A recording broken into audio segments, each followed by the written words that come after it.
ఇది 10 లక్షల కౌగి కోసం పిలిచారు. 10 లక్షల కేజీలు. ఇది 8/5/2024లో టెండర్ ఫైనలైజ్ అయ్యింది. ₹319.80 కేజీ.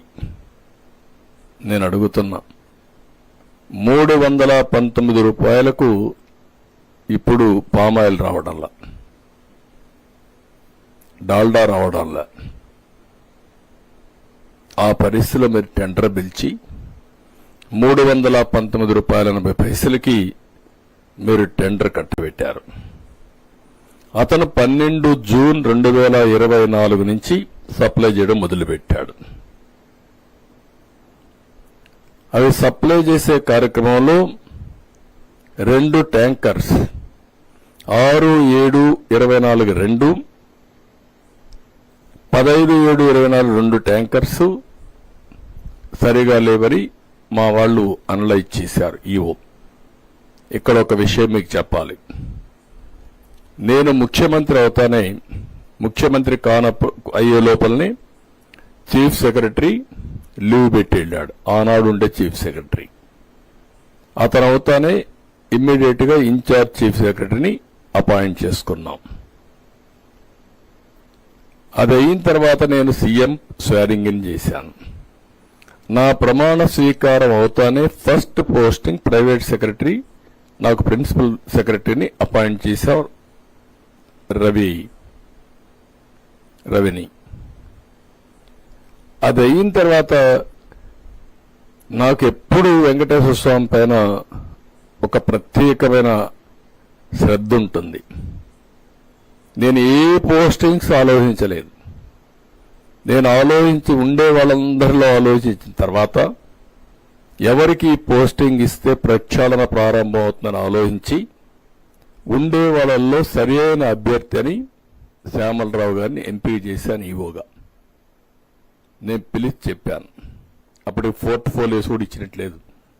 నేను ఒకే మాట చెప్పాను, శ్యామలరావు గారు మీరు తిరుపతికి వెళ్తున్నారు, మీ బాధ్యత ప్రక్షాళన మొదలు పెట్టాలి. తిరుమల తిరుపతి దేవస్థానంలో అపవిత్రమైన కార్యక్రమాలన్నీ జరిగాయి. అవన్నీ ప్రక్షాళన చేసి మళ్లీ పుణ్యక్షేత్రానికి పూర్వ వైభవం తేవడానికి భగవంతుడు నాకు ఒక ఆదేశం ఇచ్చాడు. నాకు ఇచ్చిన ఆదేశాలను మీకు కూడా ఆదేశం ఇస్తున్నా. ఈ పోస్టింగ్స్ మీ పోస్టింగ్స్ ఇచ్చానంటే ఒక ప్రత్యేకత ఉంది, మీరు గుర్తుపెట్టుకొని వెళ్ళండి అని చెప్పి చాలా క్లియర్ గా బ్రీఫింగ్ ఇచ్చి పంపించాను. అక్కడి నుంచి నేను ఎప్పటికప్పుడు వింటున్నాను. Day by day improvement start అయింది. నేను కూడా ఏ ఆఫీసర్కైనా కొంత టైం ఇవ్వాలి. అందుకే ఆ టైం ఇచ్చినప్పుడు ఇంప్రూవ్మెంట్ వస్తే, ఇందులో అతను చేసిన పని మీరు చూస్తే ఎవరైతే సప్లై చేసే వాళ్ళందరూ సబ్ స్టాండర్డ్ సప్లై చేస్తున్నారు. ఆ సబ్ స్టాండర్డ్ సప్లై చేస్తే గట్టిగా పిలిచి అందరికీ వార్నింగ్ ఇచ్చాడు. అప్పటికే క్యాంటీన్ పోయాడు, భోంచేశాడు, కొన్ని కార్యక్రమాలు చేశాడు. దానివల్ల కొద్దిగా ఇంప్రూవ్ అయింది. నేను కూడా ఆయన స్ట్రెంగ్తన్ చేయడానికి కొంతమంది అధికారులు ఇచ్చాం, అన్ని చేశాం. ఇది అయిన తర్వాత ఎప్పుడైతే చెప్పినా కూడా వినలేదు. ఇక్కడ కూడా మీకుండే టెస్టులు కూడా అడల్టరేషన్కి ఎలాంటి టెస్ట్ టీటీడీ లేదు. ఒక నమ్మకం, ఒక పవిత్రతో ఇంతవరకు జరిగింది. భయము, భక్తి రెండూ ఉన్నాయి.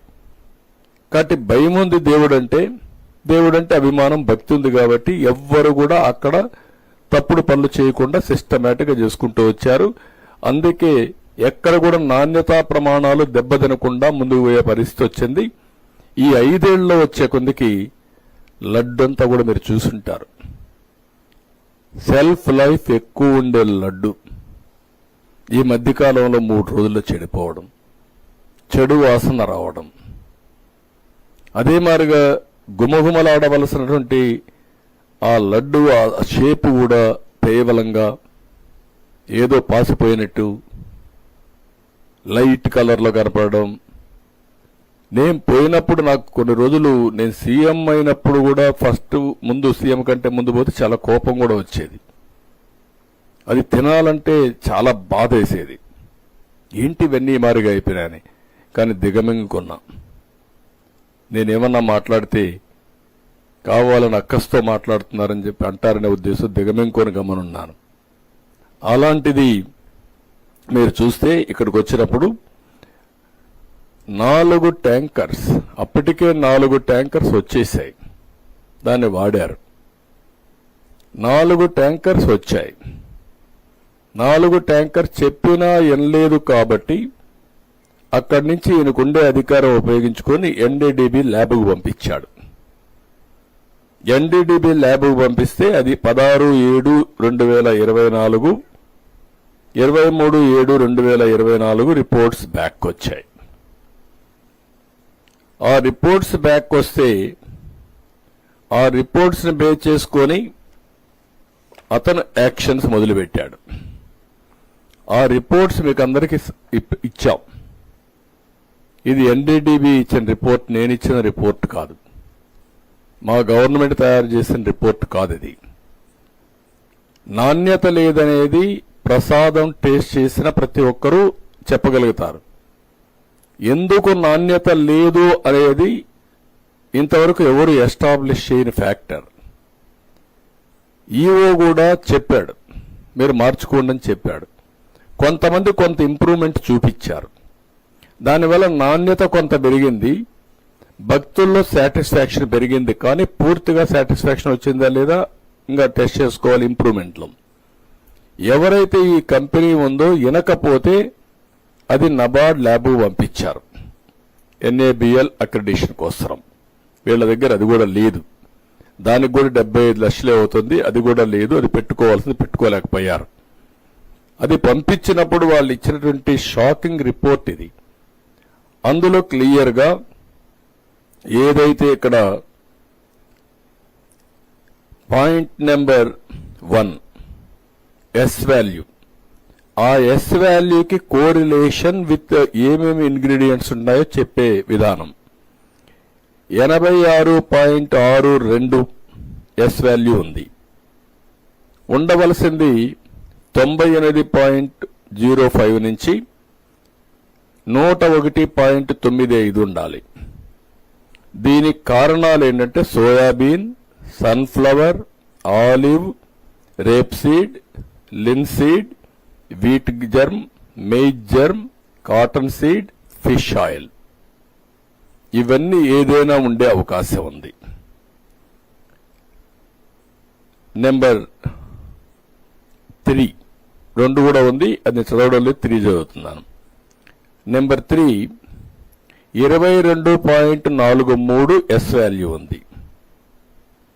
95.90 నుంచి 104.10 ఉండాలి. ఇది రావడానికి కారణం ఏంటంటే పామ్ ఆయిల్, బీఫ్ టాలో, ఈ 2 కారణం. నెంబర్ 4 ఇది ఎస్ వాల్యూ 117.42 ఉండాలి. 97.96 నుంచి 102.04 ఉంది. దీనికి కారణం లార్డ్, LARD అంటే పంది కొవ్వు. ఇవి క్లియర్గా ఈ రిపోర్ట్ ఇచ్చారు. దానికి ఆ రిపోర్ట్ ఇచ్చి మిగిలిన జస్టిఫికేషన్స్ అన్ని కూడా ఏవైతే ఉన్నాయో అవన్నీ చెప్పారు.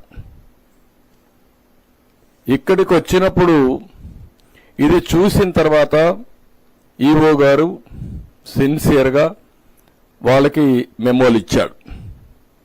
22/7/2024 మెమో ఇచ్చారు, 23 ఇచ్చాడు, 27 ఇచ్చాడు.